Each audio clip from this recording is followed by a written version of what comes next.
My name is Clara Dawson, and the night my sister-in-law tried to humiliate me in front of the entire family was the night I reminded them all whose name was actually written on the deed of their favorite restaurant. It happened in a single breath, her sneer, my quiet fury. In the moment, I stood up and fired the manager right there at the table. I didn't raise my voice. I didn't cause a scene. I simply revealed a truth they never bothered to ask, and nothing about our family has been the same since. But before I get ahead of myself, let me tell you how the evening began. The party was held at Dawson's Grill, the family's pride and joy. At least, that's what they called it. To the public, it was a warm, old-style Wisconsin steakhouse with red leather booths, framed photographs of Lake Michigan sunsets, and the smell of grilled onions that lingered deep into your clothes. An institution, they said, a legacy, the kind of place where regulars had been coming for 40 years. Most of those regulars had no idea I owned the majority share. When I walked in that night, the foyer was glowing with soft golden lights, and the big oak host stand was decorated with fresh carnations for my mother-in-law's birthday. People were laughing, clinking glasses, greeting each other with that Midwestern warmth that always feels genuine, even when it isn't. I'd been widowed for almost 7 years, and though my husband's family had never fully embraced me, I still came to these gatherings out of respect for tradition, for the memory of the man I loved, and maybe even out of habit. Melissa, my sister-in-law, spotted me as soon as I stepped forward. She gave me the smile she reserved only for me, thin, tight, sharp at the corners, like a paper cut. "Oh, Clara," she said loudly, waving her hand as if I were an afterthought. "We've saved a place for you." I already felt the prickling behind the words, but I nodded politely. "Where would you like me?" She pointed toward the far corner of the restaurant, past the bar, past the main dining area, right next to the service door, where waitstaff hurried in and out balancing trays. "The side table," she announced proudly. "The one over there by the kitchen. We call it the staff table when we're busy, but it's perfect for you. Cozy." It wasn't cozy. It was where exhausted teenagers took their 10-minute breaks after running food and wiping spilled beer off the floor. It was noisy, cramped, and dim. A few relatives glanced my way with pity. Most pretended not to notice. I took a slow breath. "That's fine," I said. In my mind, however, a quiet door clicked shut. It wasn't the first slight I'd endured, but it was the last one I intended to let pass. I walked toward the table, past the flickering candles and linen-draped dinner settings that should have been welcoming. Instead, every step felt like a reminder that despite decades in this family and years of helping build this restaurant, I was still treated like an outsider. I sat down. The chair wobbled slightly. A busboy brushed past me with a tray of dirty plates. The kitchen door swung open every few seconds, letting bursts of sizzling sounds and shouted orders spill into the air. Melissa strutted over to me a moment later, wearing a smirk. "Right where you belong," she said softly, but clearly enough that 2 nearby cousins heard. One of them tried to hide a wince. I folded my napkin calmly. Her words didn't land the way she expected. She thought I would shrink. Instead, I felt something inside me settle, like a decision had crystallized. She didn't know that her mother's birthday party was being held in a building I legally controlled. She didn't know that the staff she ordered around, without kindness, looked to me for raises, approvals, and policy decisions. She didn't know that the very manager she loved to brag about, I hired him myself, she always said, reported to me. And the reason she didn't know Because I never flaunted anything. I'd helped Daniel build the restaurant from the ground up, but I was never the type to wave ownership papers around, to win arguments. I believed respect should come naturally, not be wrung out of people with titles and authority. But Melissa mistook humility for weakness. A young waitress approached me, cheeks flushed from rushing between tables. "Mrs. Dawson," she said softly, "let me know if you'd like to move. I can make space by the window." I gave her a gentle smile. "Thank you, honey. This is fine for now." She nodded, giving me a sympathetic look before disappearing into the crowd. She knew. Many of the staff did. Daniel had been a good man, respected and fair, and he had made sure they knew what he wanted after he was gone. I sat quietly for several minutes, listening as the family laughed and toasted at the main table. Melissa made a dramatic speech about family legacy, gesturing toward the dining room like she owned the place. The manager, Greg, hovered near her, laughing too hard at her jokes, eager to impress the woman who believed she was his superior. He noticed me, frowned, and came over. "Ma'am, that table is for employees," he said brusquely. "Family should sit in the front." The tone was what did it. Not the rule, because there was no such rule. The tone. I looked up at him with a calm I'd earned over a lifetime. "Are you telling me I can't sit here?" "I'm telling you this area is for staff," he repeated, as if speaking to someone who didn't understand English. Melissa, a few feet away, crossed her arms smugly. Greg added, "You'll need to move." Something inside me clicked into place. I stood up, slowly, gently, without raising my voice. "Greg," I said, "you're fired." The entire room stilled. Forks paused mid-air. Someone gasped near the bar. Melissa barked a laugh. "What, you can't fire him?" I met her eyes. "I can, and I just did." The silence that followed was complete and heavy and delicious, because in that moment, every last one of them realized there was a part of Clara Dawson they had never bothered to see. The shock on their faces lingered in the air long after my words settled. But as satisfying as that moment was, it didn't come out of anger. Not really. It came from years of knowing exactly who I was and watching others decide for themselves who they imagined me to be. Long before that night, before anyone in the Dawson family understood my place in this business, my life looked very different. When I married Daniel at 29, I wasn't stepping into a wealthy or pampered life. Back then, Dawson's Grill was nothing more than a modest diner off Highway 57, the kind with 5 booths, sticky menus, and a gravel parking lot full of pickup trucks. Folks came for hot coffee meatloaf and the comfort of seeing the same faces every morning. I loved it instantly. The rhythm of it. The way the sun would spill through the front windows at 6:30 in the morning. The smell of bacon. The hum of conversation. The way Daniel's eyes lit up when he talked about expanding someday.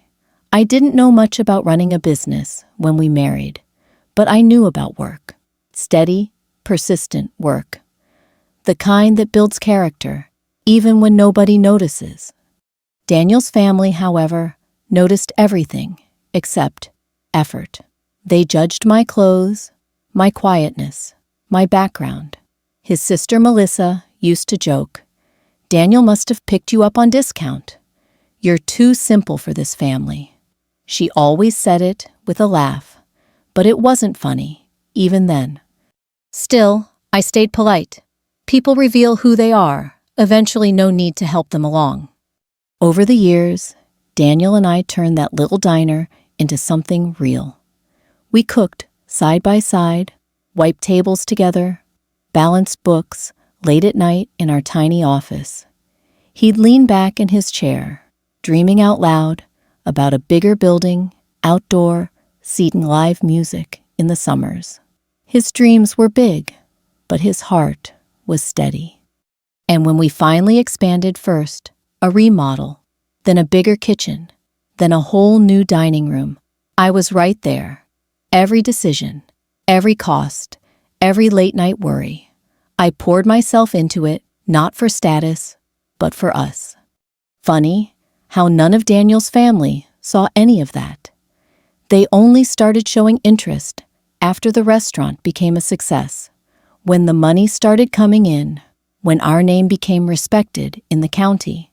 Suddenly, they were proud of the family business. You'd think they'd lifted the walls themselves with how they talked. But if I learned anything in my marriage, it was this: people who weren't there for the building will always misunderstand the ownership. Daniel understood, though.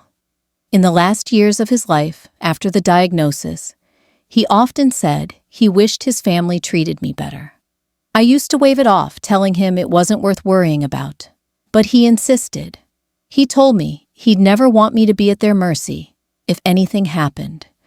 He was a man of his word. Quietly, without fanfare, he shifted the majority ownership of Dawson's Grill to me. 58%. Enough to protect me. Enough to ensure the restaurant remained grounded in the values we built it on: kindness, fairness, dignity. When he passed, I barely had time to grieve before Melissa showed up at my door, telling me how the business should be run now that the real Dawson was gone.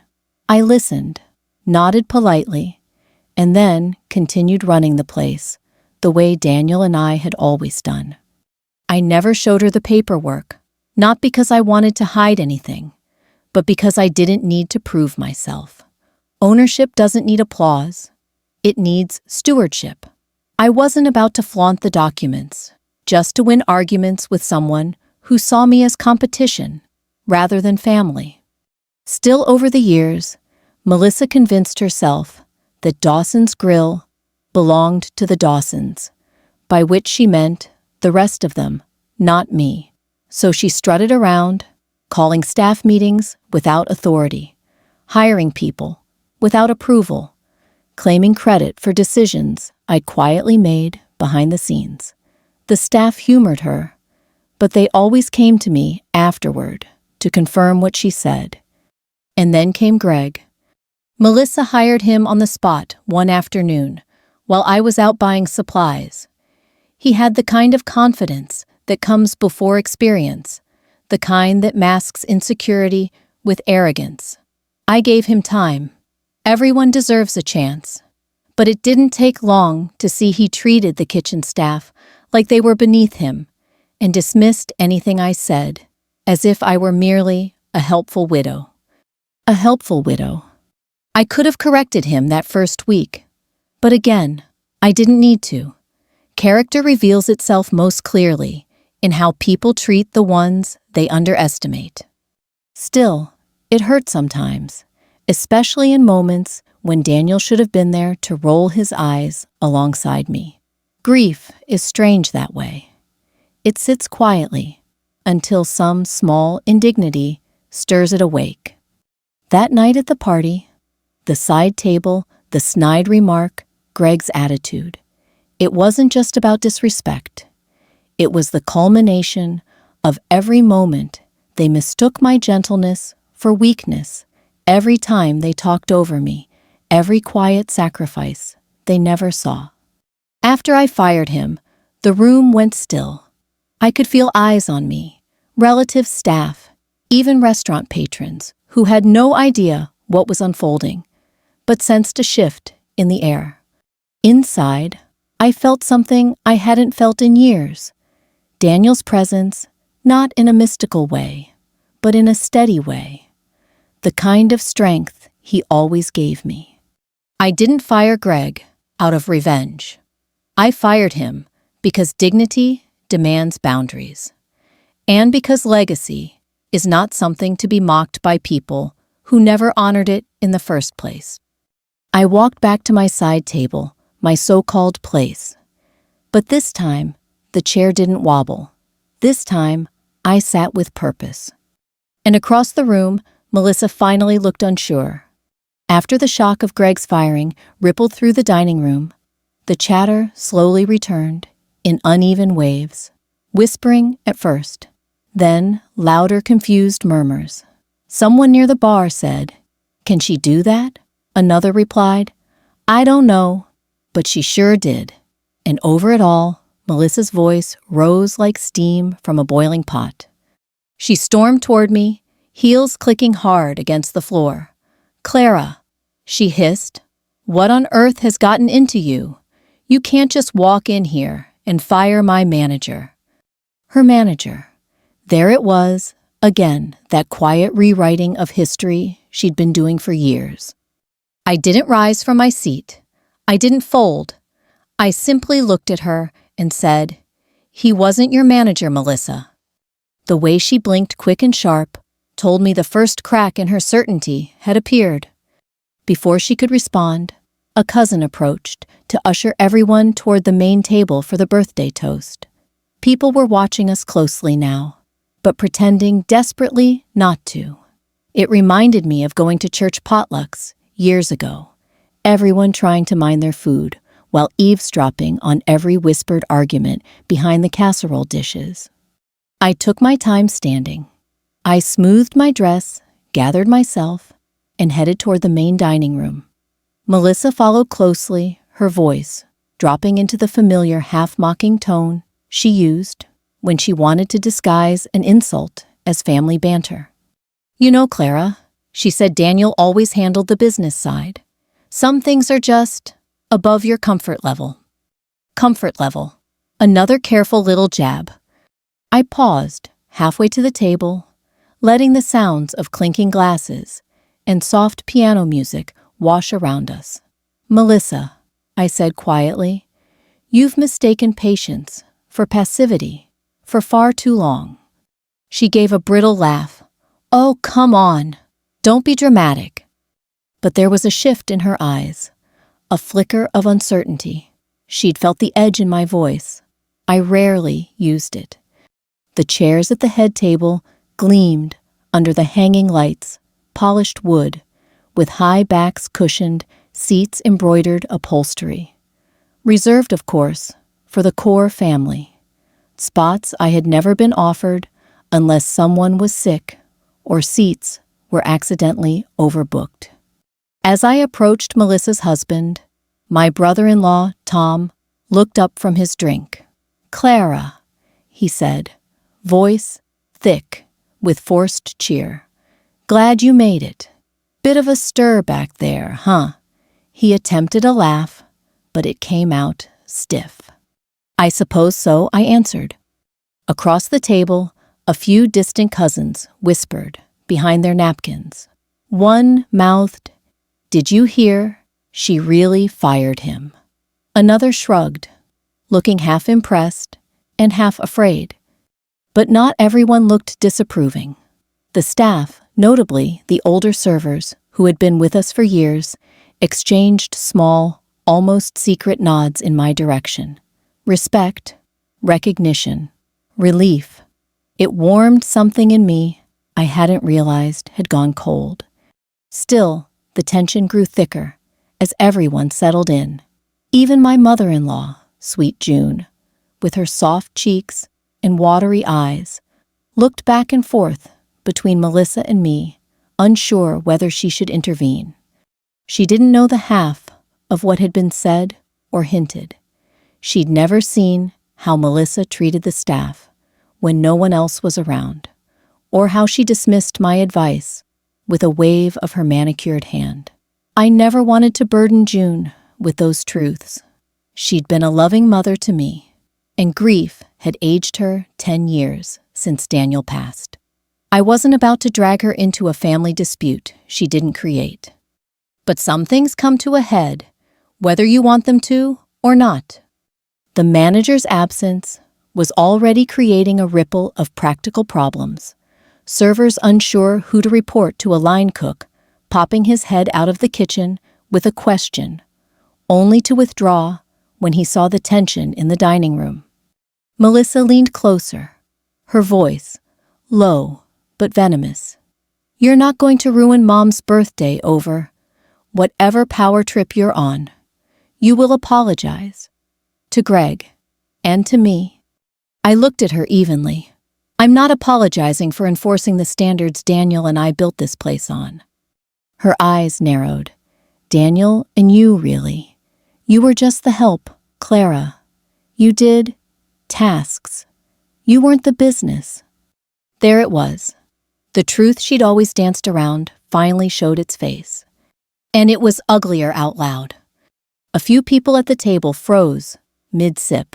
One aunt put her hand over her mouth quietly. I inhaled slowly, letting her words settle in the space between us. For years, I'd absorbed those jabs, silently believing silence was the higher ground. But silence can rot when used in the wrong places. Silence can teach people to believe their cruelty goes unnoticed. So this time, I didn't stay quiet. Melissa, I said softly, you can underestimate me all you like, but don't ever rewrite my place in this restaurant. I built this with Daniel. Every brick, every paycheck, every expansion, my hands are on it. And you know that.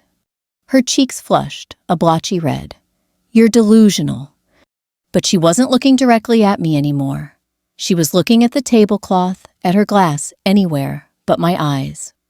Everyone heard us, and more importantly, everyone understood just how bold she had become, and how long I had carried her insults without retaliating. The insult she delivered wasn't new, but this time it broke something. Or maybe it freed something. Then came the final spark. Greg himself returned. He'd been lingering at the edge of the dining room, too stubborn to accept what had happened. He strode up to Melissa, ignoring me completely. I don't know what stunt this woman is trying to pull, he said, jabbing a thumb in my direction. But she can't fire me. You're the one with authority. Melissa puffed up instantly, ready to support him. Exactly. Clara doesn't get to. She does, a quiet voice interrupted. It was the assistant manager, Emma. Normally, soft-spoken, steady, dependable. She held a clipboard in one hand and looked straight at Greg. Clara signs the checks, she said. She approves the schedules. She handles the audits. She owns the place. Gasps. Actual gasps. Melissa's mouth fell open. Greg blinked, like a man slapped. And me, I simply folded my hands in my lap. Because this was the moment everything turned. The room didn't just fall silent, it collapsed into silence. A thick, heavy, stunned stillness settled over the tables, broken only by the faint hiss of a steak sizzling in the kitchen and the clink of someone nervously setting down a fork. Every pair of eyes in Dawson's grill seemed to sway in my direction, some wide with confusion, others glittering with interest, and a few, namely, Melissa's, burning with disbelief. Greg straightened his shoulders, attempting to regain some semblance of dignity. I don't answer to her, he sputtered, gesturing at me with a hand that trembled slightly. I was hired by this family. He pointed toward Melissa. That family.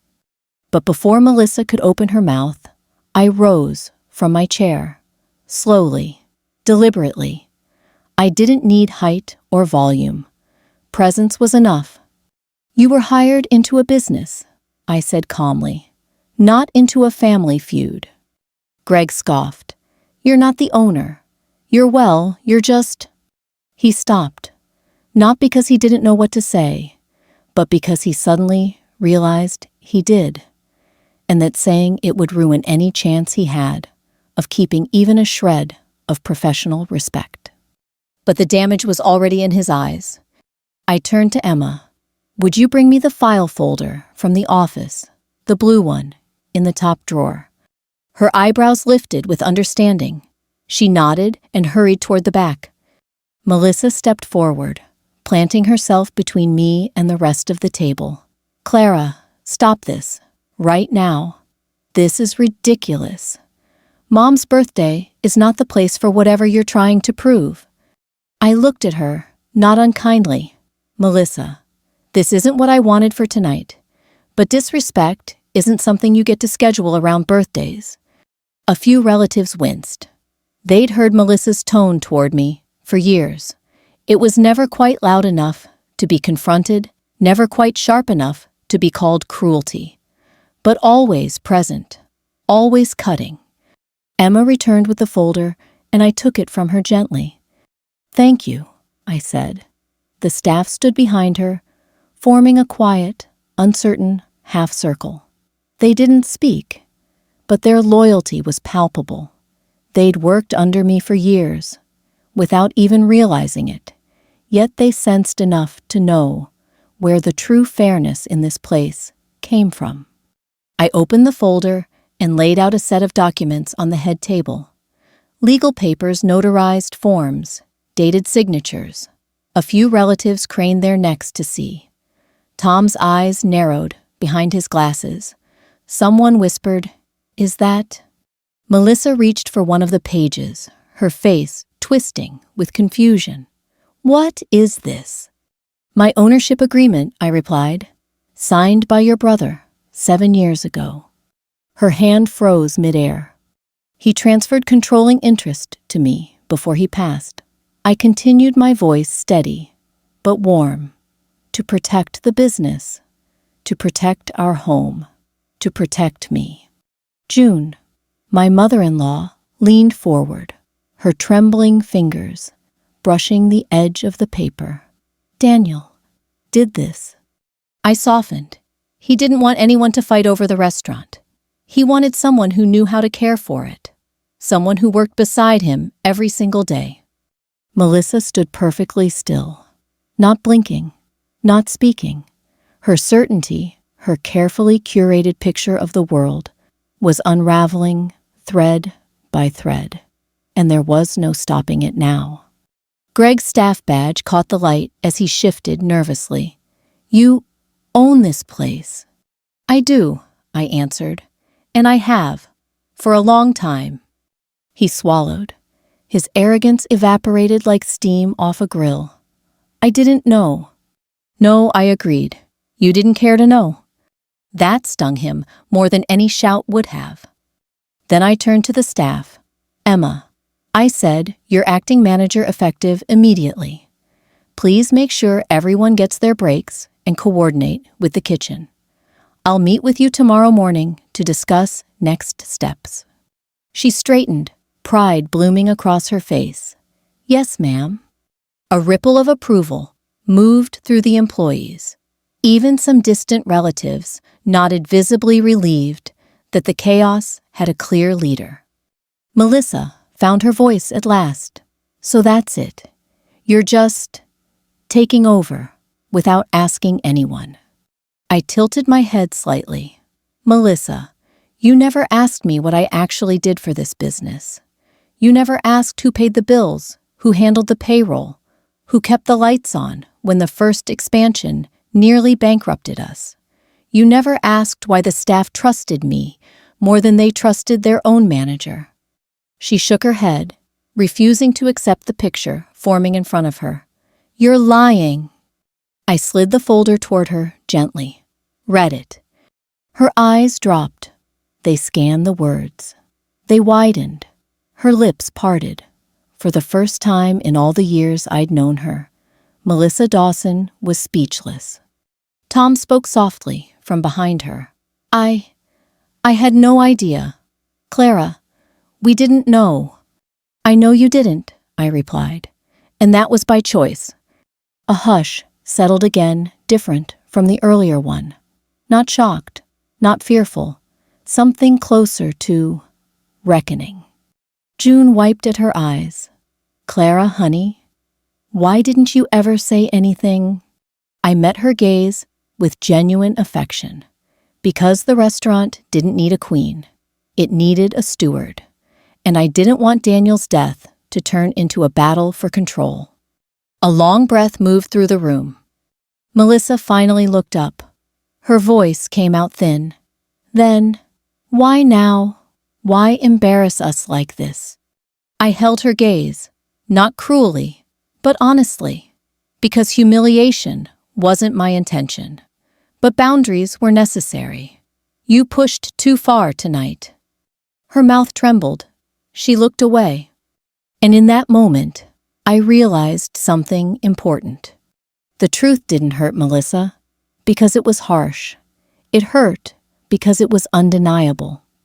And for the first time in years, I felt the weight on my shoulders begin to lift. In the hours after the truth spilled across the dining room, the party continued, but not in the way anyone had planned. The candles still flickered on the tables, the piano music still drifted from the speakers, and servers continued delivering plates of roast beef and garlic mashed potatoes to hungry patrons. But under all of it lay something new and fragile, like a layer of frost on warm ground awareness. People saw me differently now. Not as the widow who stayed quiet out of timidity. Not as the help who simply clocked in and out behind the scenes, but as the woman who held the framework of this place together. The woman Daniel trusted enough to leave the entire business in her hands. The woman who just drew a line after years of letting others smudge it with their opinions. I didn't gloat. I didn't strut. I simply moved through the room with the same steady calm I'd always had, only this time people watched it instead of overlooking it. As the dinner wound down, staff came up one by one to express support, gratitude, or simple words of encouragement.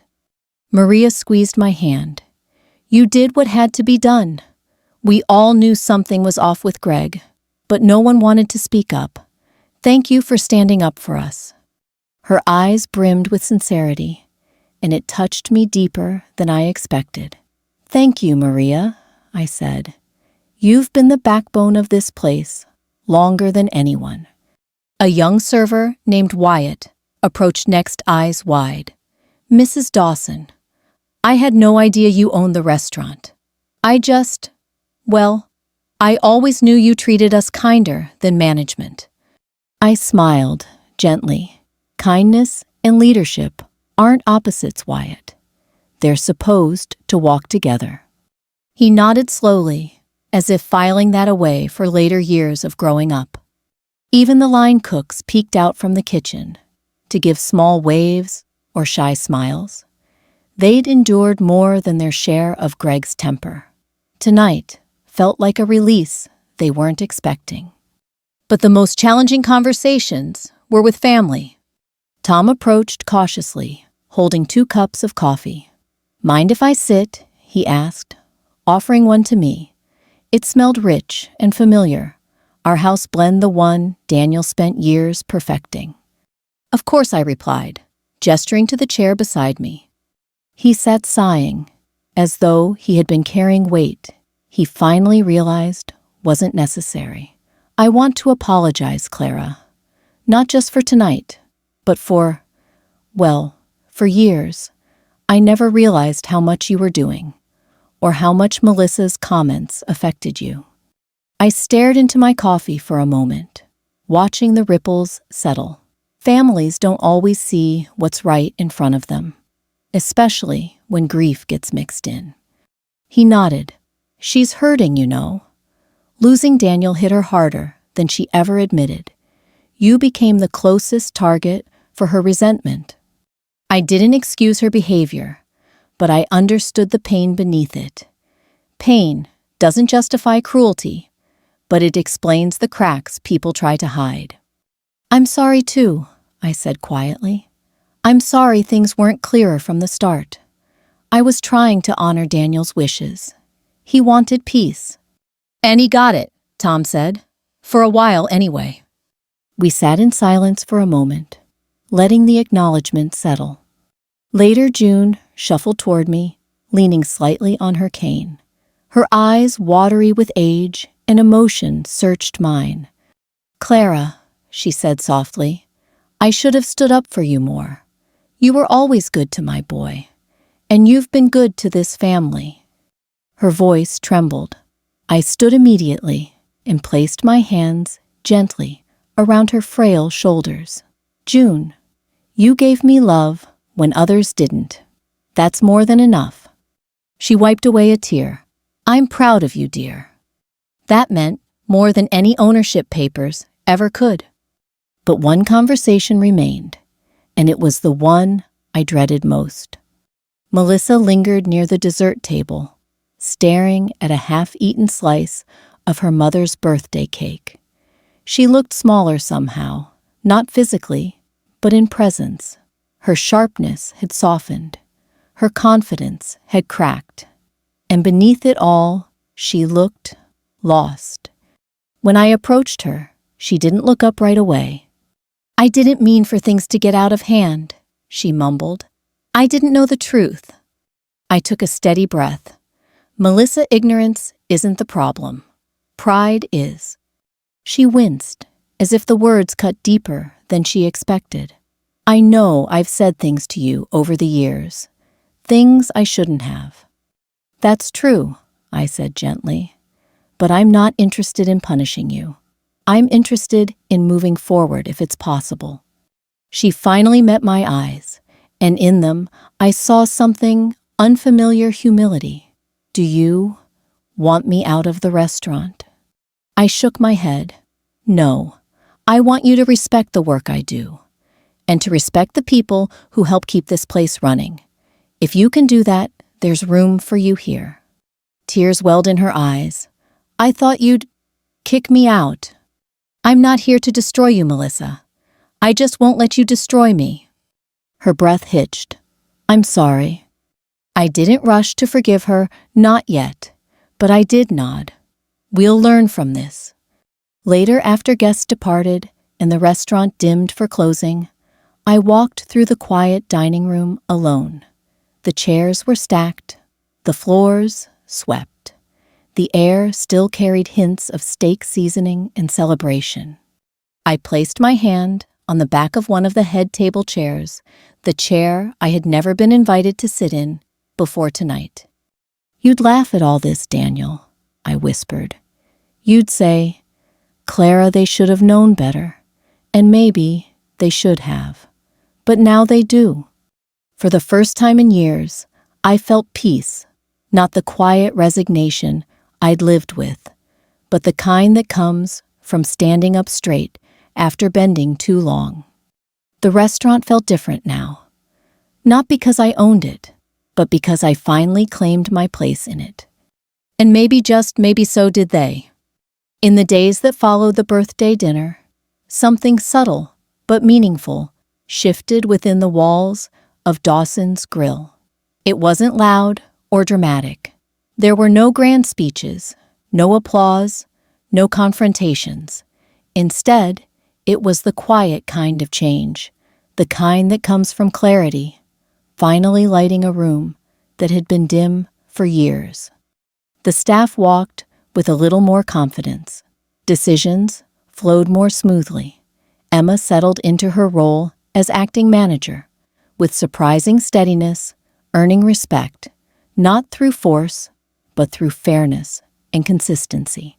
She checked in with the cooks, listened to the servers, double-checked orders, and apologized when she made mistakes.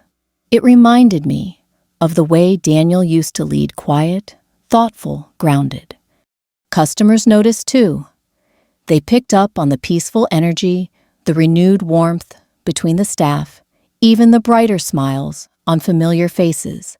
People don't always understand the undercurrents of a place, but they feel them. And our grill felt lighter. But the real work was happening within the family. Melissa didn't disappear the way I half expected her to. Instead, she came by the restaurant twice that week, each time lingering awkwardly near the host stand, until Emma or Maria gently nudged her toward the office to talk to me. She wasn't ready for long conversations, not yet, but she was trying. That mattered more than any apology. One afternoon, She knocked softly on my office door and peeked in. "Do you have a minute?" I set down the inventory sheet I'd been marking. "Of course." She hesitated before stepping inside. Melissa never hesitated until now. "I've been thinking." She began wringing her hands in a way I'd never seen. "About how I acted. About everything." I waited. She sank into the chair across from me. "You know, I always thought this restaurant was the only legacy Mom and Dad had. And when Daniel died, I felt like pieces of him would disappear unless we held on tightly to the business. I thought I was protecting his memory." Her voice cracked on the last word. I softened. "Melissa, no one can take Daniel away from us. Not a building, not an ownership document, not any of this." She took a shaky breath. "I know that now. I just didn't want to lose everything at once. And seeing you, strong, capable, steady, it made me feel like you had something I didn't, something I couldn't compete with." "Melissa," I said gently, "this was never a competition." Her eyes fell to the floor. "I know, but I made it one." Silence settled between us this time, without hostility, just honesty. After a moment, she whispered, "I am sorry, Clara, truly." A real apology, the first I had ever heard from her. Not defensive, not half-hearted, not wrapped in excuses, just true regret. I let the quiet stretch before responding. "Thank you," I said finally. "That means more than you know." She looked relieved, but also uncertain. "So, what happens now?" "Well," I said with a small smile, "we move forward, slowly, kindly, with clearer boundaries." She nodded. "I can do that." As she stood to leave, she paused in the doorway. "Clara, would it be okay if I learned more about how the business actually runs? Not to take over, just to be part of it, the right way." The question surprised me, in a good way. For years, Melissa had wanted authority without responsibility. This was the first time she'd ever shown interest in understanding the work behind the scenes. "I'd like that," I said warmly. "We'll start small."